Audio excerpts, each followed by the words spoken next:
테라폼 앤 앤서블의 스터디 팀장을 맡은 변재한이라고 합니다.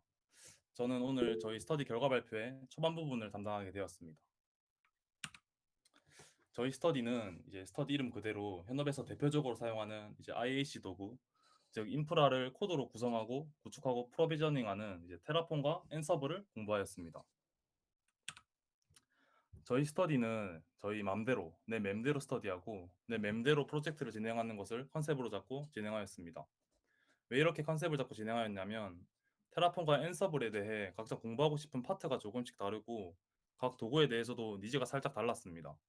또한 팀원 모두가 같은 주제로 하는 스터디 특성상 발표 시 내용이 중복되어 루즈해지는 경향이 있는데 이러한 점을 각자 다르게 선택한 스터디 리소스로 자기가 몰랐던 내용에 대해 알게 되는 이러한 점들로 조금 회피하고자 하였습니다. 저희 스터디의 진행 방식을 세 부분으로 나눠서 간략하게 설명드리자면 스터디 진행 같은 경우 도구, 공부할 리소스, 커리큘럼, 진도나 템포, 난이도 또 각자 알아서 진행하였습니다. 프로젝트의 경우는 각자 공부한 도구를 가지고 원하는 주제와 내용을 선정하여 2에서 3주간 진행하였습니다. 저희 스터디가 맴대로 좀 자유로운 부분이 있지만 한 가지 엄숙한 점이 있었는데 이는 스터디 발표입니다. 한 주에 한 번 발표할 때 1인당 10에서 15분의 시간은 필히 지켜서 만남을 가졌습니다. 다음으로 저희가 마음대로 맴대로 공부한 것을 가지고 맴대로 프로젝트 주제를 정하고 맴대로 프로젝트 진행한 것을 각자 간단하게 소개하는 시간을 가지겠습니다. 네, 저는 먼저 테라폼 어펜러닝 세컨드 에디션으로 스터디를 진행하였습니다. 첫 번째 스터디 주에는 스터디 진행 관련하여 팀원들과 상의를 하였고 두 번째 주부터 여섯 번째 주까지 테라폼 어펜러닝 책으로 테라폼을 학습하였습니다. 이후에 7에서 8주차까지 학습한 테라폼 지식을 가지고 토익 프로젝트를 진행하였습니다. 토익 프로젝트는 이제 두 가지 파트로 나뉘는데 먼저 테라폼 파트에서 EKS 클러스터를 생성하고 이제 헬름 프로바이더를 사용해서 AWS 로드 밸런서 컨트롤러와 알고 CD의 구축을 자동화하였습니다. 다음으로 알고 CD 파트에서는 단순하게 대시보드에 접속해서 GitHub 저장소를 연결한 후에 2048 게임을 배포하는 것으로 프로젝트를 마쳤습니다. 오른쪽 그림이 제가 수행한 토이 프로젝트의 AWS 아키텍처를 나타내고 이제 토이 프로젝트를 수행한 코드는 아래 URL에 담겨 있습니다.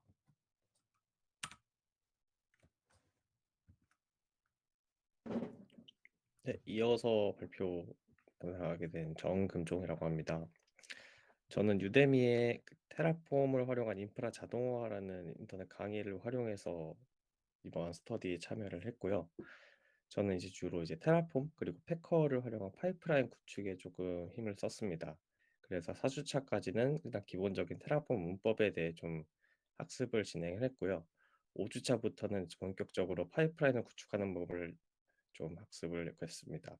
그래서 5주차 같은 경우에는 젠킨스를 활용해서 테라폼 패커와 함께 파이프라인을 구축을 했고 6주차부터는 이제 기놉스를 조금 연동을 해서 이전에 했던 테라폼 패커와 함께 파이프라인 구축을 했는데 그 이전에 슬랙에 올라온 그 625 테크 블로그에 조금 에서 아이디어를 좀 착안을 해서 이걸 한번 따라해 보면 괜찮겠다 싶어서 지금 6주차부터 8주차까지는 해당 파이프라인 구축을 진행했고요. 지금 우측에 보시면은 제가 그냥 간단하게 좀 축소해서 이번에 설계한 아키텍처인데 여기서 사용한 패커라는 도구가 있습니다. 저도 이번 스터디 진행하면서 알게 되었는데 그 AWS에서 저희가 흔히 사용하는 골든 이미지를 생성해주는 패킹 도구로 패커라는 도구가 있습니다. 이 도구를 사용해서 테라폼 백엔드를 통해서 골든 이미지를 생성하고 이를 인프라 프로비저닝에 자동적으로 활용할 수 있는 도구로 제가 이번에 활용해 보게 되었습니다. 감사합니다.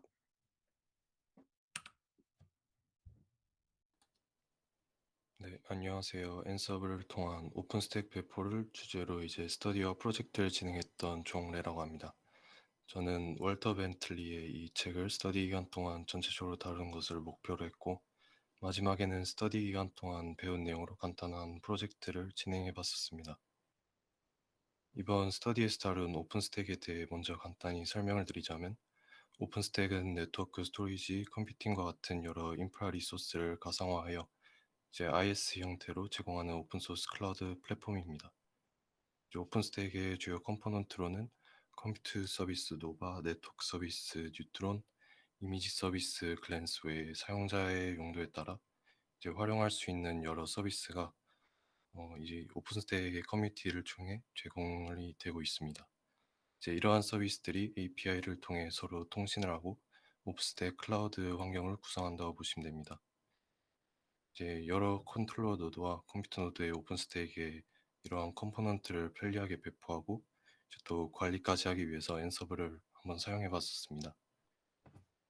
일단 스터디 6주차까지는 앤서블과 오픈스택의 기본 개념들과 이제 예제를 통한 실습을 하였고 마지막 2주차 동안은 이제 앤서블을 통해 오픈스택 컴포넌트를 직접 배포하고 그 안에서 네트워크 환경 구축과 이제 VM 생성을 해서 이제 IaaS를 제공하는 실습을 해봤었습니다.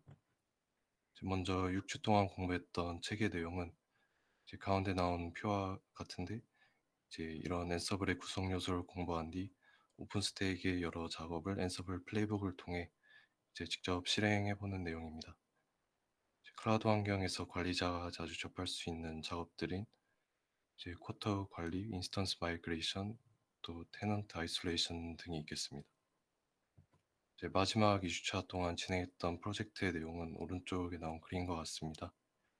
오픈스택 환경 구축을 위한 서비스와 컴포넌트 배포는 이제 앤서블의 버전 중 하나인 콜라 앤서블을 활용하였고 밑에 보이시는 것 같이 컨트롤러 노드를 위한 서버 세대를 하나의 클러스터, 또 컴퓨터 서비스가 실행되고 이제 하이퍼바이저 역할까지 하는 컴퓨터 노드 서버 2대 이렇게 구성했습니다.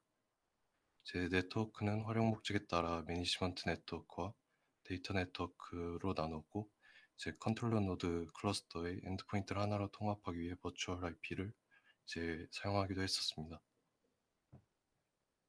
이제 서비스와 컴포넌트 배포가 완료된 후에는 오픈스택 네트워크 세그먼트와 서브넷을 생성해보고 이제 VM까지 생성되는 것을 확인하고 이제 IaaS 로스의 기능이 되는지 이제 한번 확인하는 과정까지 거쳤습니다. 제가 진행하면서 부딪힌 여러 에러와 작업 내역을 아래 노션 페이지에 정리해 두었는데 궁금하신 분들은 한번 읽어보시면 될 것 같습니다. 이상입니다. 네, 안녕하세요. 저는 조우형이고요. 저는 제가 수정한 버전이 안 올라왔는데, 스터디 커리큘럼을 일단 3주차하고 6주차, 7주차까지는 테라폼을 공부하고 중간에 제가 갑자기 앤서블을 사용해야 하는 상황이 와가지고 4주차에는 앤서블을 같이 진행했습니다. 그래서 저는 이 프로젝트를 어떻게 좀 재밌게 좀 진행할 수 있을까라는 생각에 하나의 가상 시나리오를 저희가 직접 구성을 했습니다. 실제로 어떤 현업에서 뭔가 개발자분들께서 저희는 이러한 서비스를 새로 개발하고 싶어요 했을 때 이러한 서비스를 구축할 수 있는 인프라를 빠르게 프로비저닝 할 수 있는 그러한 가상 시나리오를 구성했고요. 그래서 테라폼과 앤서블을 좀 둘 다 사용하는 방안으로 가상의 시나리오를 작성하였습니다. 그래서 저는 테라폼과 앤서블을 어떻게 좀 활용을 하려고 했었냐면요. 일단 테라폼으로 개발자들한테 IAM 유저를 생성을 하고 이를 통해 제한적 폴리시를 부여하는 그런 도구로 테라폼을 사용했습니다. 또한 이제 그 개발자분들께서 이제 개발한 서비스를 서버에 올려야 하기 때문에, 그리고 개발할 수 있는 환경에 대한 서버를 구성을 해야 하기 때문에 디벨롭 서버, 스테이징 서버, 프로덕션 서버를 이렇게 두 리전에 거쳐서 ALB를 통해 고가용성을 구현하는 그런 빠르게 인프라 프로비저닝을 할 수 있는 도구로 테라폼으로 사용했습니다.